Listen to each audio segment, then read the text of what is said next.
GM friends, and welcome back to another episode on the Friends Validator channel. If this is your first rodeo, I'm your host Jure Malbaum, and this show is up that brings together crypto pioneers, exciting projects, and a thriving community. We at Friends Validator are a core contributor to the staking sector and believe that it will grow into a multi-billion-dollar industry over the next couple of years.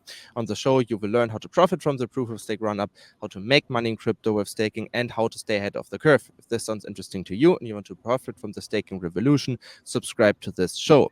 And today I'm very pleased to welcome Tabasco from Particle Network to the show. And we will talk about the highly anticipated launch of Particle Network. We will talk about universal accounts, chain abstractions, the upcoming mainnet launch, and much, much more. So pleasure to have you on, Tabasco. How are you doing? I am doing pretty good. I'm recovering from Brussels, but I'm excited to chat about here. Chat about chain abstraction and universal accounts. Of course, Friends Validator is one of the upcoming validators for our chain, so it's a relevant conversation. And yeah, it's been the whole chain abstraction narrative has been insane, and of course in Brussels it was especially active. So yeah, I'm looking forward to the conversation today. Yeah, 100%. So let us start at the beginning. So let us introduce the crowd generally to Particle Network now, and also maybe quick intro from your side. What are you doing at Particle Network? Maybe what you have been doing before and how your journey started at Particle Network, just to understand the full picture here. Sure. Yeah. So my name is Tabasco, although of course my real name is not Tabasco. It's Ethan. I lead developer relations at Particle Network. So I handle all of our more developer facing things, as well as a lot of kind of our narrative related things and events and all that stuff. So yeah, big like very well rounded in terms of responsibilities at Particle. I've been doing developer relations for a long time. So before Particle, I worked at an RPC node provider called ChainStack, and I led developer relations over there for about a year and a half. So I got to know the node ecosystem quite well. And then I moved over to Particle back in September. Main reason I moved was because RPC providers and kind of like node providers overall, with that part of like the more centralized kind of like RPC space is interesting. But what I found with Particle is that, especially even back then in September, there is this vision of essentially taking Web3 from what it is today, which is very much an enthusiast-centric, trader-centric kind of like paradigm where there's a huge niche in Web3, right? So users are not really consumers. And transitioning Web3 to what is and what ultimately most people want it to be, which is a consumer-ready industry with applications that feel like Web2. And this is really the big thing that kind of sold me on Particle when I was joining, was taking the user experience that exists today and creating basically what is almost a parallel experience with Web2 to some degree, and enabling this for end users to the point where Web3 applications can now seamlessly integrate within like the larger internet, and we can create applications that leverage benefits of blockchain, the objective benefits of blockchain, but at the same time, they don't sacrifice the user experience of it. So this is something that really interested me when I was kind of searching for the next position that I wanted, and so that's why I joined Particle. And the kind of quick TLDR is that we've been building, like I mentioned, UX solutions for a long time. We started with social logins. So this is kind of what originally sold me, was the idea of basically onboarding users into applications using your Google account or your Twitter account. And this was our main focus for a long time. Then we kind of moved into focusing on account abstraction. So we kind of transitioned and evolved our product from just social logins to then social logins plus account abstraction. So onboarding users into smart contract wallets with things like gasless transactions and pop-up-less transactions and all these, social recovery and all these interesting wallet kind of innovations. And then most recently, we kind of evolved that to this idea of chain abstraction, which is essentially the idea where users should be able to onboard into accounts using anything, social login, MetaMask, whatever it may be. And these accounts should be agnostic to the chain that you have assets on. So you should be able to have assets on any blockchain and use them as if you have one balance. So for example, if I have 10 USDC on Polygon and 10 USDC on Arbitrum and 10 on Base, I should have 30 USDC that I can use anywhere. So managing balances on multiple chains, this becomes a thing that you no longer have to worry about or do. You just simply have one balance that you can use everywhere. This is basically what we're building at Particle with this technology of universal accounts.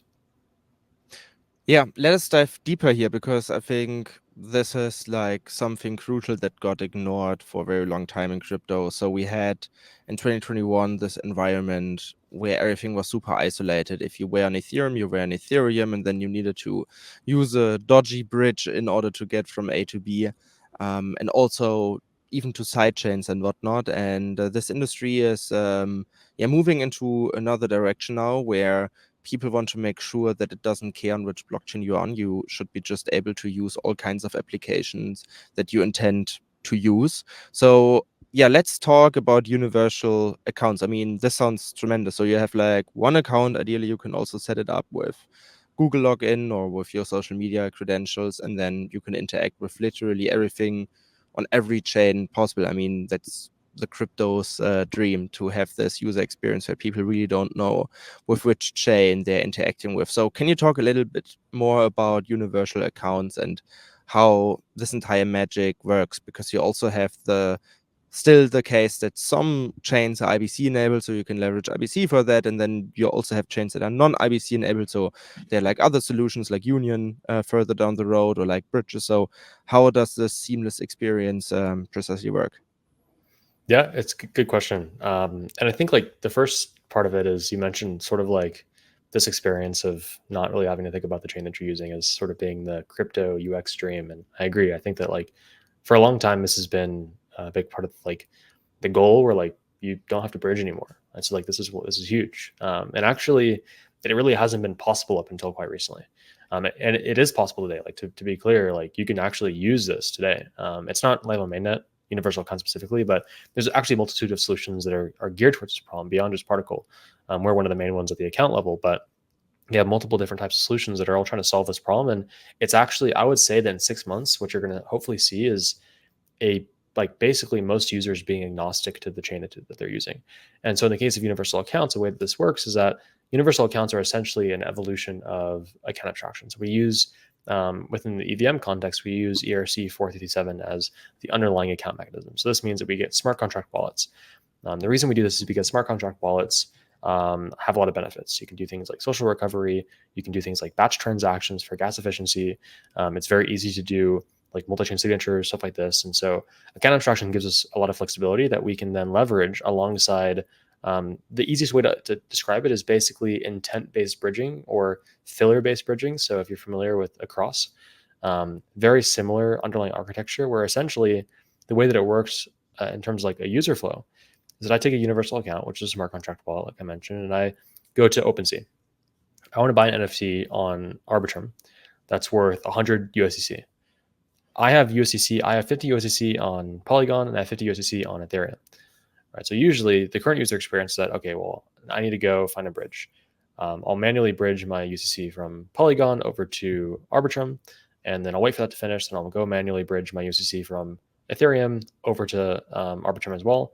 Wait for that to finish, pay for the fees on these, and then I'm done.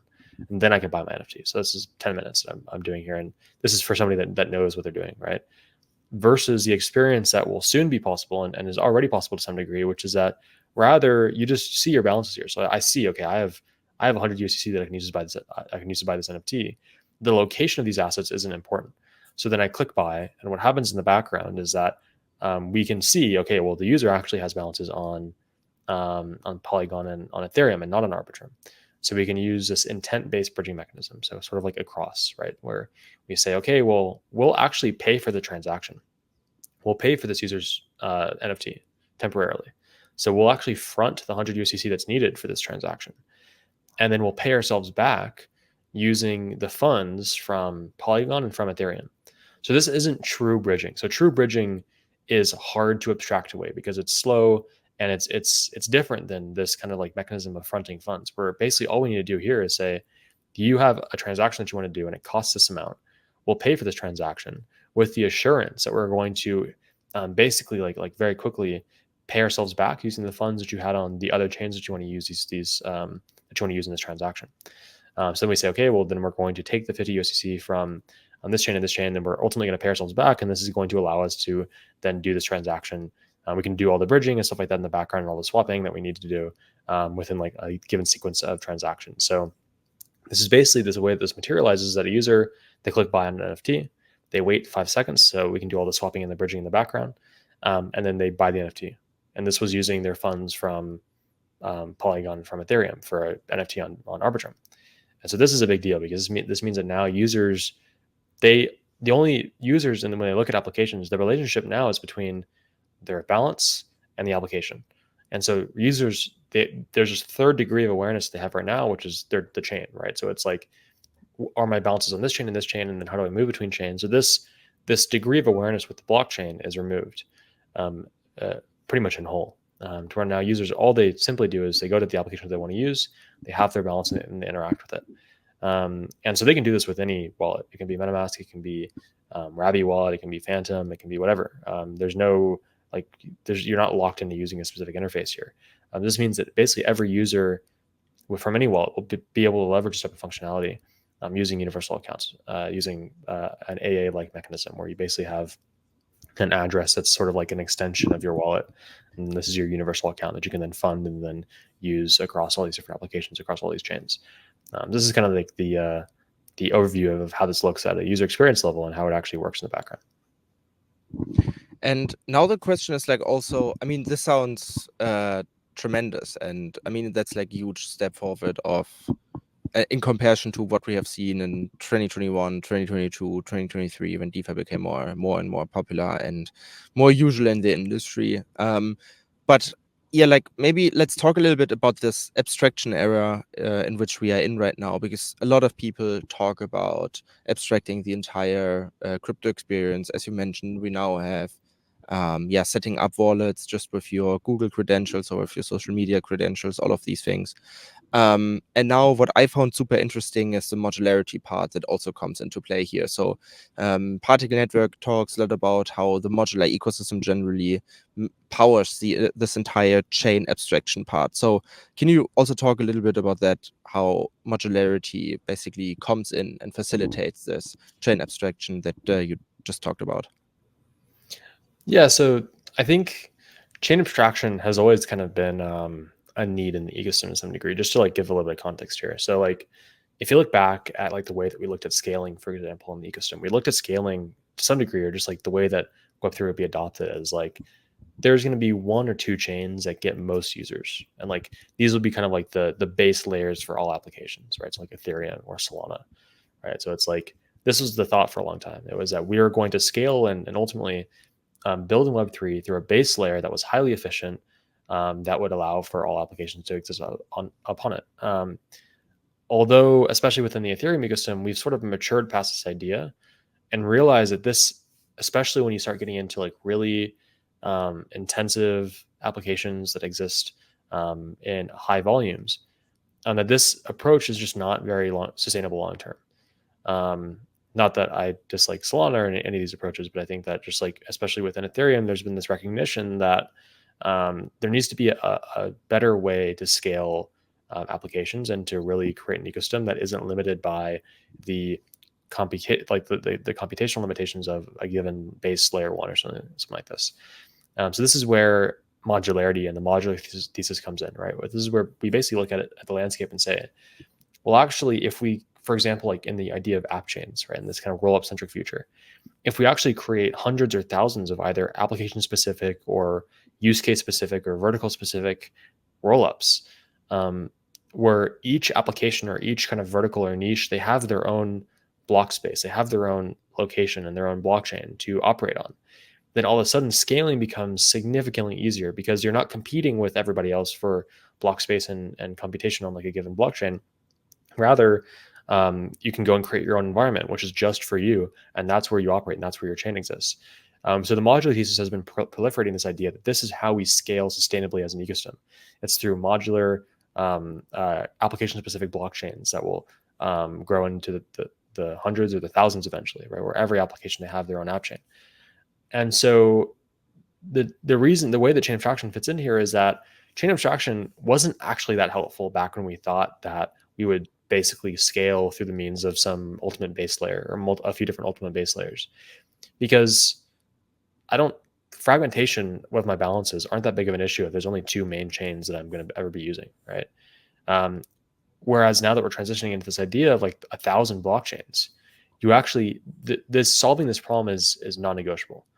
Because if you don't solve this problem of balance fragmentation and account fragmentation across chains, the user experience is just not sustainable to actually make this scaling approach practical, right? So it's great if you can like, from just like an academic perspective, like create a much more sustainable and scalable like usages of blockchain through the means of the modular thesis. But if users maintain a new balance for every application, every option that they use, this is just not a good way to look at it from a UX perspective.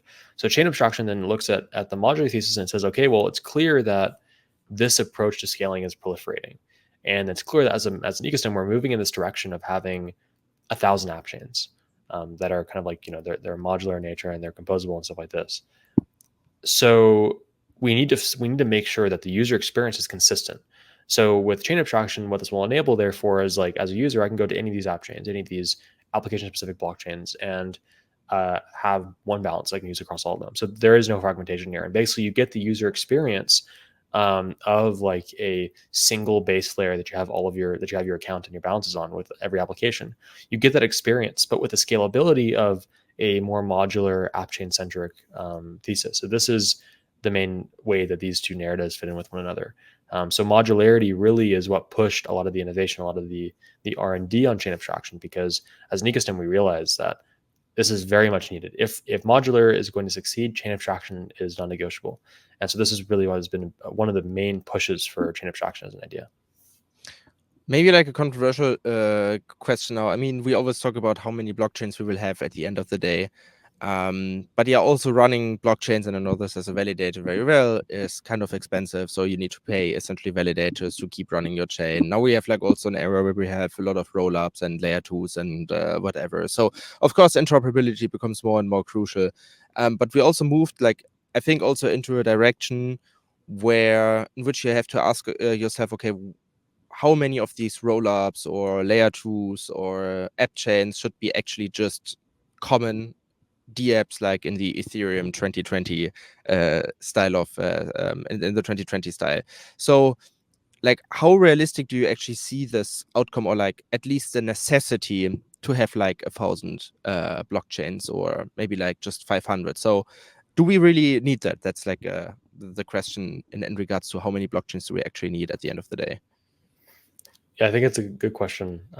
Personally, I think that there's not going to be like a clear like, okay, we're going to remove like all generalized blockchains are going to die out in favor of literally every application having their own app chain, because it doesn't make sense for every application to have an app chain. I think in a lot of cases it does, especially because with app chains you can control your revenue model, you can control, like, you have a lot more ability to generate revenue, especially with the chain itself, and you can really customize and deeply create an environment that works well for your use case.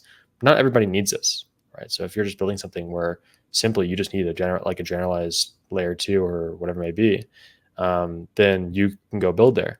Or more importantly, I think with chain abstraction is what it's going to enable is a lot of these applications that don't need exclusively their own app chain, or even some that do, they're going to be able to create what we call chain agnostic applications. So I think that for most apps, this is probably the direction that they're going to be focused on, is that you, as an application, you aren't really loyal or to any single blockchain, even if it's your own app chain. Like, rather you exist simultaneously and you interact simultaneously across 5 or 10 different blockchains based on your needs. And I think generalized chains definitely still have a place in the ecosystem. And I think having an app chain isn't for everyone, isn't for every use case. I definitely think that there are a lot of use cases where it makes total sense. A lot of applications where it's way better than like trying to cram it into a generalized layer 2. But I think that we can still reach 500 app chains, for example, with this reality of like, some people will need this type of scalability and need this, some people won't. But you can also look at it from the direction of like, well, if all of the really intensive and application and use cases that need this like dedicated app chains, dedicated blockchain, and the block space that comes with it, if they are no longer building on these generalized layer 2s, and only the applications that don't need that are building on these generalized layer 2s, and all of a sudden scalability is still like, you don't really have the congestion that you have today, because the applications that suffer from that and that create that issue are no longer doing this because they have their own space, they have their own kind of app chains for this. And so I think this is a realistic like approach to scaling, just not for every single chain. Like, I think, will we see 10,000 app chains?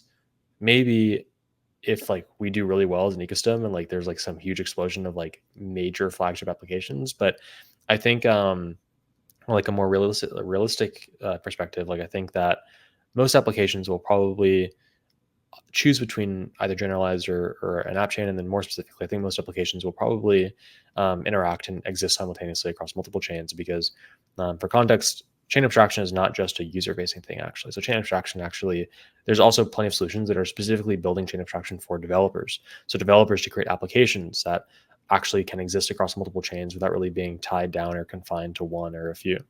And so this is another thing that is quite important that I think will change the dynamic for applications a little bit and encourage more of kind of like an agnostic kind of free-flowing way that people build applications for those that prefer that approach. But yeah, I think it's an interesting conversation. And of course, if you ask a lot of the modular guys, and they'll say, yeah, everybody's gonna have an app chain. I'm not that extreme. I think that I would say that it's definitely a real trend that I think is an appropriate approach to scaling, but it depends on the use cases for sure. Yeah, I agree on that. It's like use case some is like really the the centric necessity here that a lot of people forget about. And but yeah, I'm so happy to see like lots of new interoperability puzzle pieces come into play now, also with Union launching and stuff like this. Because yeah, still today you are like often pretty isolated on your island, even though we have like more and more interoperability puzzle pieces to facilitate that. And obviously you need to see, okay, where do I want to launch as a project? That's like really a hard decision that one needs to make. But yeah, let's talk once again a little bit more about particle networks. So we talked about universal accounts already. We talked about in what direction the industry is heading, aka more chains, more applications, and so on and so forth. So my question now is, where does particle network, like the architecture, comes into play now? Because obviously, as mentioned, we will join as a validator. So what are we validating here essentially? So can you talk a little bit about the relationship between the universal accounts and the particle network itself that connects all of the dots in the ecosystem? Yeah, so going back to the kind of example in the workflow that I mentioned a moment ago of like eventually you get to this kind of point where you need to basically bridge funds across chains and do these like kind of like workflows of transactions, these sequences of transactions. This is actually managed by a blockchain. So this is actually managed by a Cosmos SDK app chain that we built. It's just the particle at layer one essentially. And this chain exists exclusively to basically coordinate, verify, and settle cross-chain transactions. So this is all it does essentially. So whenever I have, I want to, for example, buy an NFT on Arbitrum using balances from Base and or from Polygon and Ethereum, those transactions are verified and coordinated by the layer one, and then actually settled in the layer one.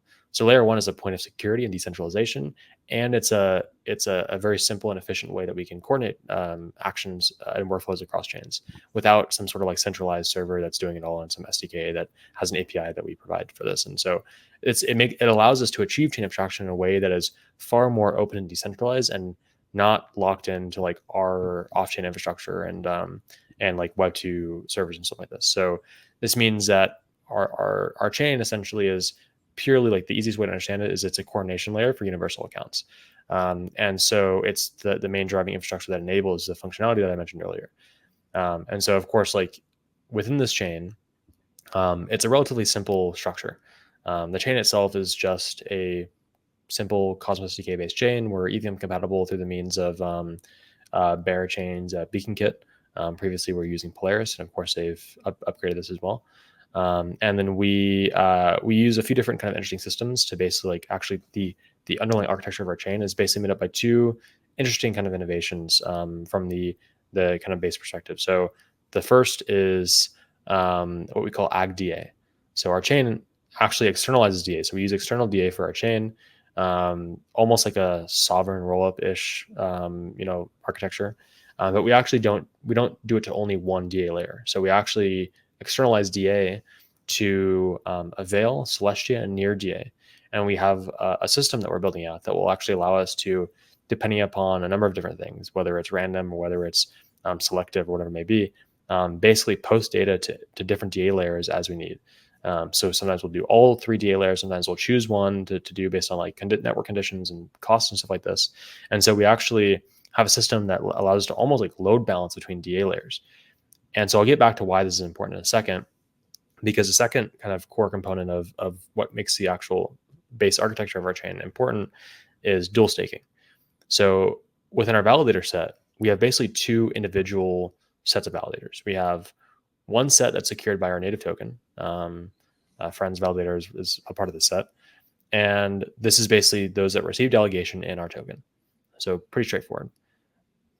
And now most chains would stop there. The reason why we didn't want to stop there is because we're creating a new token, and new tokens are inherently volatile, and volatility reduces economic security to a point that creates a point of failure. And so Eigenlayer did a great piece on this I think it was maybe a year ago. And so we have a second set of validators that is actually secured by Bitcoin. It's secured by BTC from Babylon, if you're familiar with Babylon and what they're building. And so these two sets of validators essentially work together to validate a given block and then give us consensus.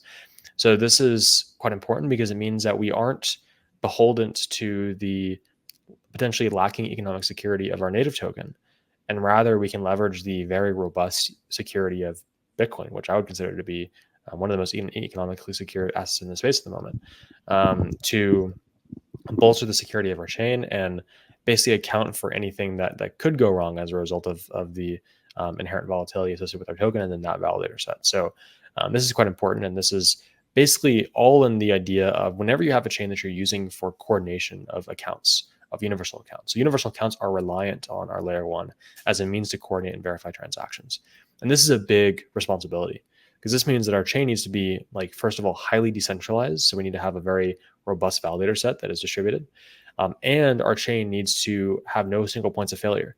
So this is why we do AgDA, aggregated DA, because we didn't want a single point of failure. So we have a load balance DA, right? This is why we do dual staking, because we don't want the point of failure of our token volatility. So we use two different validator sets secured by two different tokens, which allows us to reduce this point of failure. And so this is why we made the chain this way. And so this allows us to have really efficient coordination without any single points of failure in a way that's highly decentralized. So this is why we've kind of gone this route. We have a number of other things that the chain is responsible for, like coordinating state updates with universal accounts and all this stuff, but that's a little bit in the weeds. But the chain has, like, the kind of TLDR is that it's has a lot of really important responsibilities for users and their accounts. And as a result, the chain, as kind of like, this decentralized coordination entity, needs to be as secure as possible and needs to have no potential points of failure. And this is why we've architected it in this way. Understand, yeah, and this was also like one of my upcoming questions in regards to the dual staking mechanism. But maybe to elaborate once again on like essentially the value accrual of Particle Network is like, how would you respond if someone would say Particle Network is kind of the settlement layer for cross-chain transactions, that you basically touch a lot of transactions that are happening across the industry and they eventually settle on Particle Network? How would you respond to that description? Yeah, I mean, I'd say that it's decently accurate. And this is actually a point of value accrual for us, because basically every time that you do a transaction, specifically with universal accounts, eventually that transaction and that sequence of transactions is settled on our chain, and it's settled in our token, in our native token. So this means that every transaction that's executed by a universal account eventually receives settlement on our chain in our native token. So this represents a pretty strong case for value accrual for us, because it means that as universal accounts get adopted across the larger ecosystem, which, for context, universal accounts are used on these external chains, on EVM chains, on Cosmos chains, etc. They don't exist on our chain. So our chain never is interacted with. This means that our chain passively accrues value through the usage of universal accounts within external ecosystems. So as a user, if I'm using universal accounts for a transaction on Polygon, that is still eventually resulting in a settlement on our chain that consumes our token. And so this means that every transaction from every ecosystem that uses universal accounts is consuming a little bit of our token. So this is quite a unique model that, I mean, hasn't been implemented yet, because of course, like, this is unique to this type of specific technology.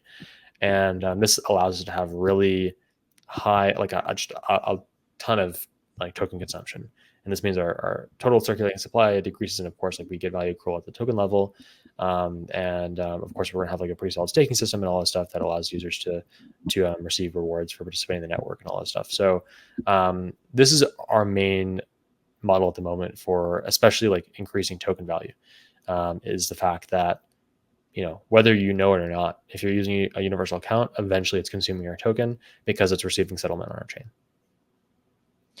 Yeah, I mean, this sounds tremendous. So also in regards to your distribution plan, so You do not incentivize projects to launch directly on Particle Network, as far as I understood you right. You really go to all of these chains, previously Berachain, and say, okay, we bring all of that magic to your ecosystem, just integrate with us. This is like kind of the right way to put to map out your distribution plan.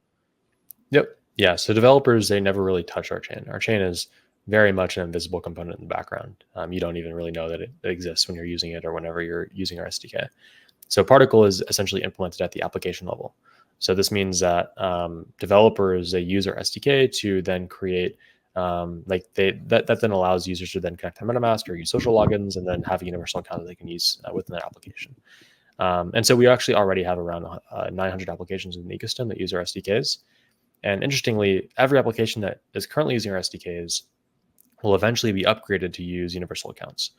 And so this is also an important thing because it means that upon launch, we're going to have a ton of applications that are sort of like already a part of like the universal account ecosystem. You can go there, you can use the account.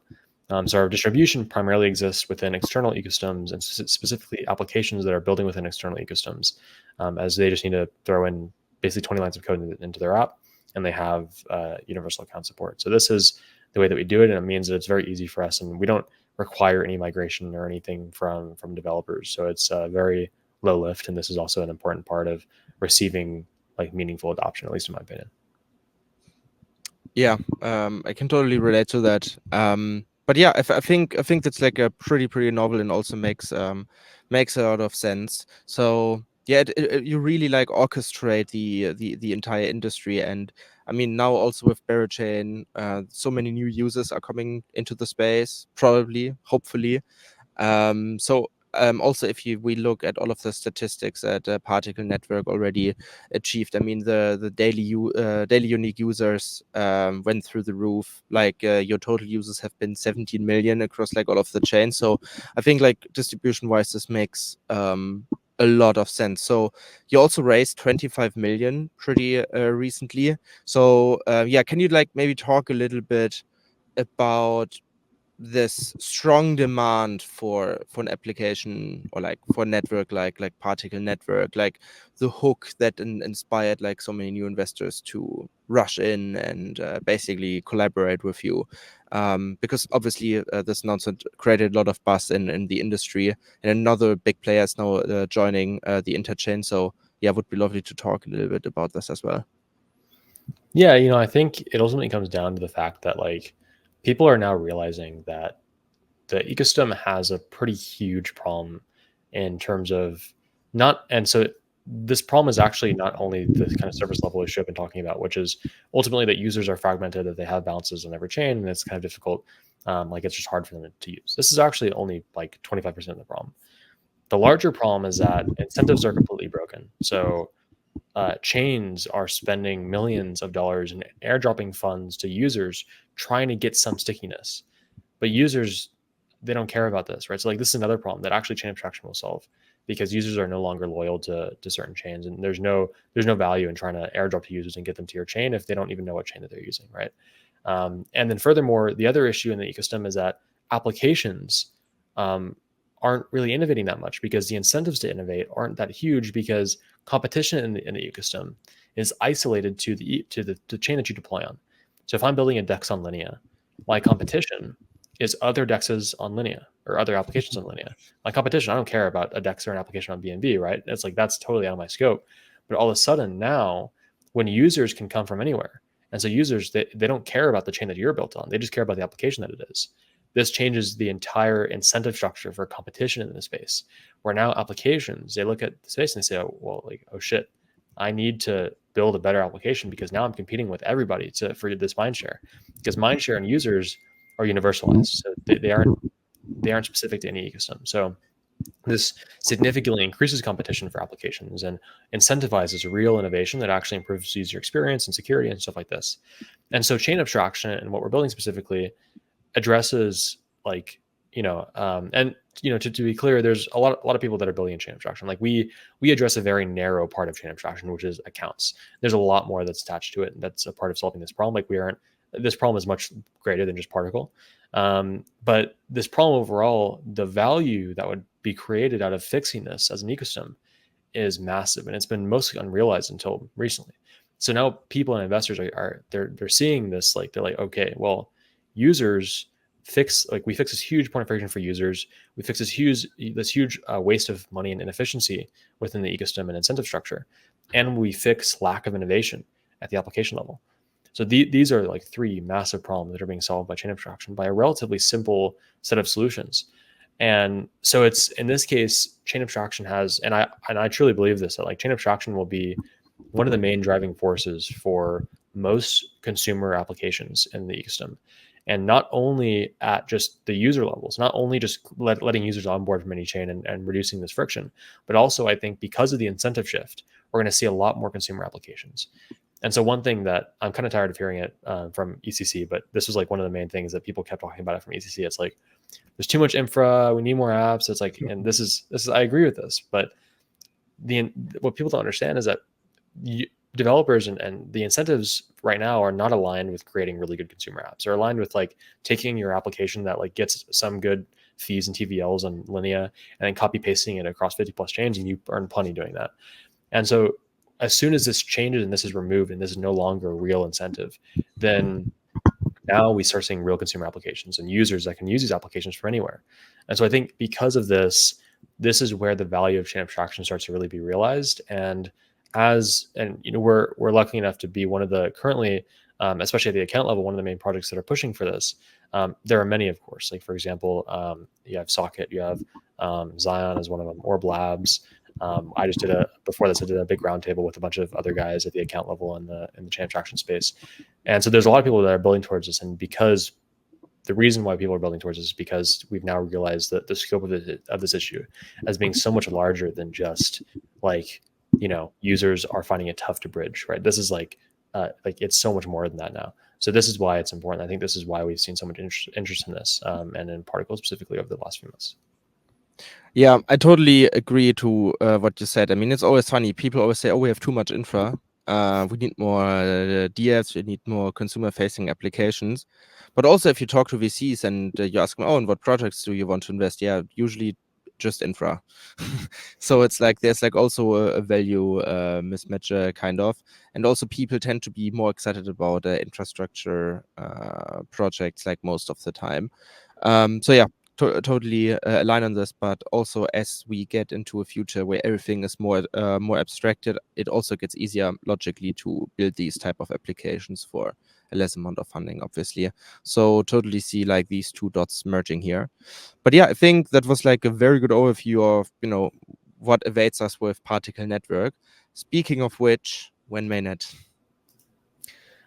Soon. It's actually sooner than a lot of people think. Like, of course, we're already live on testnet.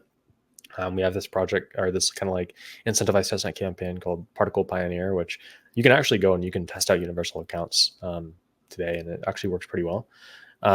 We'll do mainnet. I can't give like an exact date. I wish I could. But right now we're shooting for Q3. If not Q3, then it'll be like early Q4. This is our current target, and so we're moving pretty quickly. Like things are progressing very fast, and we have a lot of really good stuff lined up for the next few weeks. And so yeah, like I think a lot of the time when people look at chain abstraction and even our solution, it's like sometimes it's easy to think of it as like this is like a big ambitious goal that like we're still 2 years away from. But I always push back and I'm like, I mean, listen, we're like 6 months away from this really being implemented on a wide scale. And so I think with us, you can expect mainnet like, Q3, Q4, that's our current target. Yeah, great to hear. So chain abstraction is very, very close. Yeah, I mean, Tabasco, thank you so much for joining. You guys heard it first. Testnet is up and running. Go give it a try. If you're listening to this on the podcast, yeah, feel free to check out all of the links that will be deployed in the description below. If you are watching this on YouTube, unfortunately, I can't put any links into the bio anymore because YouTube is very, very strict about that. So go on particle.network, and yeah, if you're listening to this on Spotify, etc., you can find all of the valuable links that we've mentioned kind of in this episode in the info box below. With that being said, Tabasco, once again, thank you so much for joining us. I believe you're in a very busy time if mainnet is so close, and I hope I see you on the show very soon, hopefully at mainnet launch. Yeah, likewise, I appreciate it. Thanks for having me, man.